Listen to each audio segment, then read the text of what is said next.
Well, we welcome each of you here today as we consider the cross of memories.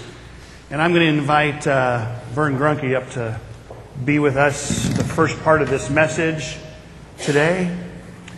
Have you got one? Okay, he's all set. He's ahead of me there. Vern has been one who comes to us today who's been through some struggles in life and has some memories of those struggles, and we're just going to give him a little shot here to be able to tell us a little bit about that. So, Vern, would you please? Good morning. My name is Vern. I'm a griever. Someone who has had an extreme loss in his life. I lost my spouse. Some of you I see out here also lost spouses, or a mother, or father, or grandparent, someone you dearly loved. I am no stranger, actually, to this congregation. I'm kind of a frequent visitor, but actually I was baptized and born into this congregation May 23rd, 1945, by a Methodist lady doctor. And poof, I was a Lutheran. I don't know how that works. I was also be able to benefit of the Christian education by going through the 8 grades of school here. My class left some marks here. Some of them you may not have found yet, but when I go through the gymnasium and see the big panther on the floor and on the wall, our class, the 59, named them the Trinity Panthers. And so it was something we did, and we left a legacy here that we didn't realize that still stands 50 years later. Good memory. Well, after a 15-year battle with lung cancer, my wife died, and I was a mess. The night she died, I got in the car at the hospital, and the words of Jesus on the cross, "It is finished," came to mind. All the talking and all the thinking about this for so long, and it was finally here. And I got in my car alone, and I drove off down Dodge Street, and I saw these overpasses. And I was thinking, and I heard this voice next to me. It said, speed up and turn right. Speed up and turn right. You could sail off. Your problems will be over. No grieving, no funerals. You'll be with her again. You've only been part of her for about a half an hour, maybe an hour. The devil was sitting right there next to me in my worst, lowest time of my life. He was right there trying to work his magic. And so, at the time I got home, about 11:30 that night, I went outside. I stood out in the middle of the street under the street light, and I looked at the sky. It was a clear sky, and I looked up there, and I looked up there. I came in the house, and I told my 2 daughters, "Well, I don't see her." And they kind of looked at me like, And I don't think I really thought I would see her soul. But I think in the back of my mind, I was wondering, can she see me? I talked to Pastor about that one time, and he says, "I think they probably have better things to do up in heaven than keep track of us." But the time went on, and I was a real mess. I didn't know what to do. I didn't know who to talk to. I called my big sister, called my little sisters, talked to them. They tried to help me, but if you've gone through this, you know that only you and the people who have gone through it really know what's going on. If you haven't gone through it, there's no way I can tell you. I went to church, where we always went to church, Sunday morning. That's where you get solace and comfort. Church, Sundays. Sundays aren't so good for people grieving. I was alone. The person sitting next to me for 39 years was no longer there. We would sing songs about our saints in heaven, and I would think about her up there and me down here and my best friends up there, and I thought, how I missed her. And tears would come to my eyes. We'd sing songs about things like that. I wanted to get out of the church. This isn't very good. So I thought, well, I've got the freedom now. I'll go visiting some other churches. I came here to Trinity. I went over to Arlington. I came back to Trinity. The very first Sunday I was here, I was standing out in the hall, and I saw an old friend from school days. He used to give us rides to school in the wintertime. We didn't always walk, even though we tell the kids that. And his hot rod Mercury. And he says, "Hey, you folks still in Cedar Bluffs?" And I go, "Folks? Well, not folks." So I had to tell him. And the tears are welling up in my eyes. Yes, and then Bob Fagan puts his arm around my shoulder, and I'm bawling. I thought, this isn't working. So much for my plan. God's plans always win out somehow. That noon I went to dinner with my daughters, and I ran into an old friend, moved out of town, and first thing she saw me, she says, "Hey, how's it going?" And I'm thinking, how's it going? You mean how's it going, or how's it going? And so I said, well, you know, my wife died, and she knew. And well, I didn't know she knew. Later I went out to the nursing home. I couldn't go past the nursing home where my wife was at for 4 months. I couldn't even drive by there. Well, finally, after a year and a half, I had the courage, and I went out there. I went out there to see our favorite aide. When I saw that she was there, I saw her car there, I knew she was getting extra care. And I might even get a good hug from her. You don't get many of those anymore. And when I was getting out of the car, another lady I knew, rolled her window down, and she says, "Hey, how's it going?" And I thought she was talking to me. And I says, "Well, you know, I had some good days." I said, "There's some good days and there's some bad days." And she says, "Well, just tell yourself, today she's going to have a good day." And I thought, she doesn't know either. So I had to tell her. So I came up with a better answer after that. When somebody says, "How is your wife?" I say, "God only knows." And that's the truth. God only knows. Well, I came back here to Trinity, and I think really, truthfully, that God sent me here. As I was sitting in my little seat over there, looking at the bulletin one morning, and it says Griefshare. And I thought, whoa, that sounds good for me. Some sort of a grief class where I could share and talk to somebody else that knows what I'm going through. And the official word here is, Griefshare is a friendly, caring group of people who will walk alongside you through one of life's most difficult experiences. You don't have to go through the grieving experience alone. And so I called up and found out about it, and I showed up, and I introduced myself. I told them my situation, and one of the ladies said, 5 weeks. Wow, you're brave. And I thought, I'm not brave, I'm desperate. I want to talk to somebody. I didn't know. I was really having trouble. I was here for Eric Gerken, your DCE's wonderful testimony on his problems. He said about, one time he was laying on the bathroom floor, pounding on the floor, yelling at God. And I thought, yeah, I can relate to that. I was shaking my head. But I wasn't pounding on the floor. I was curled up in a ball in my recliner, weeping and crying and talking to God, yelling, why? What happened? Why me? What am I going to do now?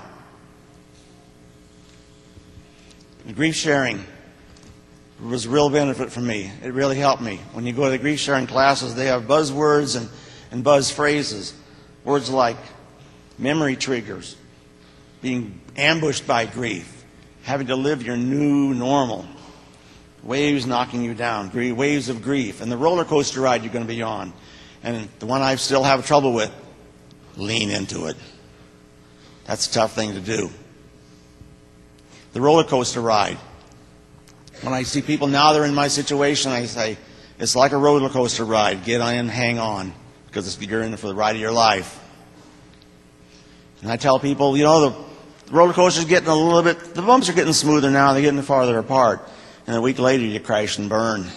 You realize you're not near as long as, often how you're handling as good as you thought you were. When in my grief, after calling my brothers and sisters, I also called my sergeant from Vietnam. He had lost his wife to ovarian cancer years before. He had had an even shorter married life than I did. And I called him up and I said, Uncle Russ, that's what we called him. He's that kind of guy. And I said, now what? And he says, well, you're just going to have to get along with your life. And then he said, I'll tell you one thing, things will get better.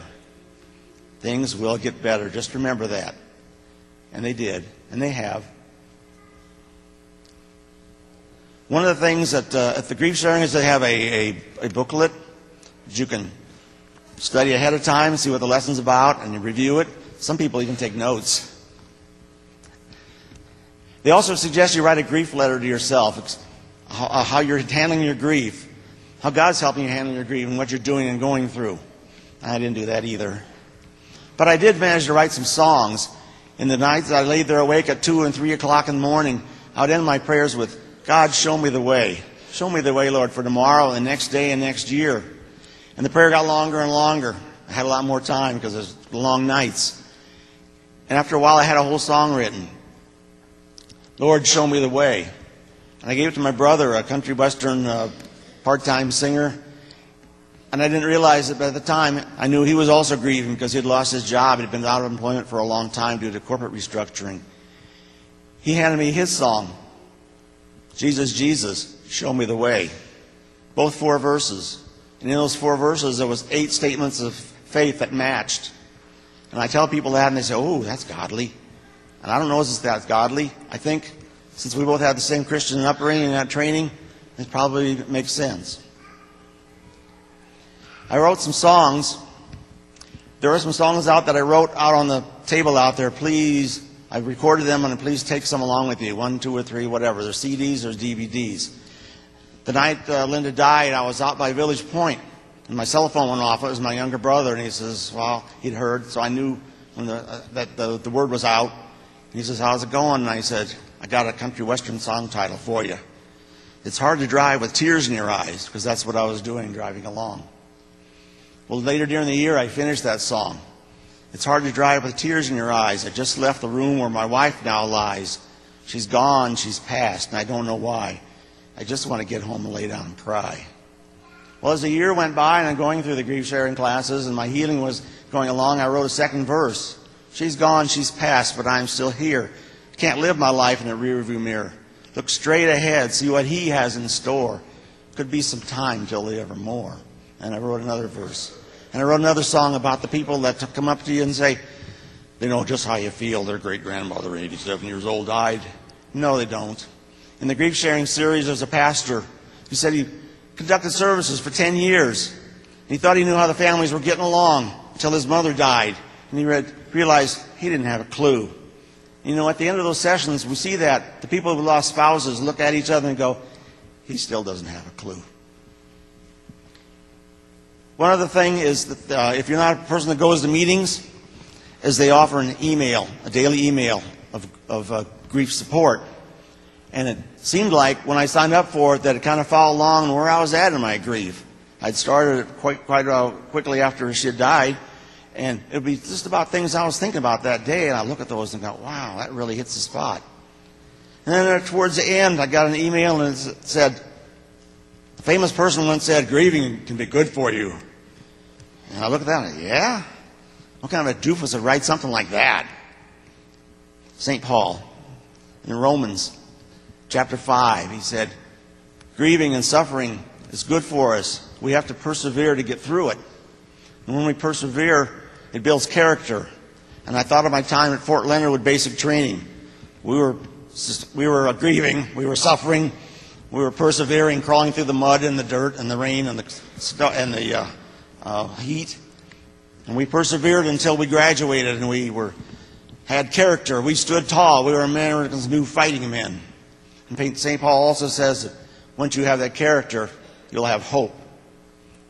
Hope in eternal life. The hope I'll have to see my wife again someday and the relatives and stuff. The hope that we all have eternal salvation. And I hope that someday when I stand there at the heaven's gate and step over the threshold, God will be there with His arm out, ready to put His arm around my shoulder just like Bob Fagan did. Welcome home. Welcome home.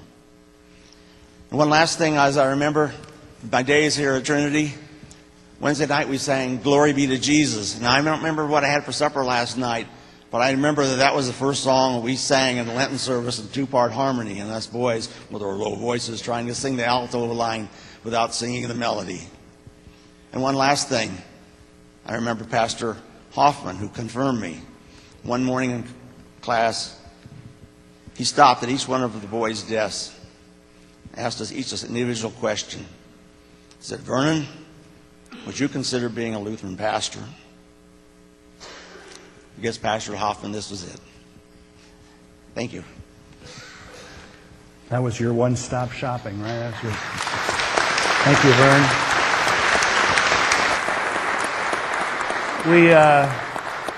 We do want to play the third song that Vern wrote for you, so let's go ahead and play the song.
only things done for my Savior will last.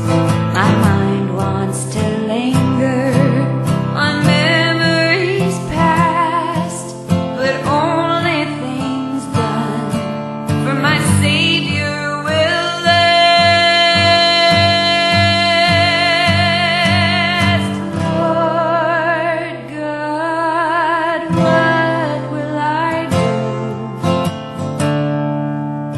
What will you lead me to? Lord God, what will I do? What will you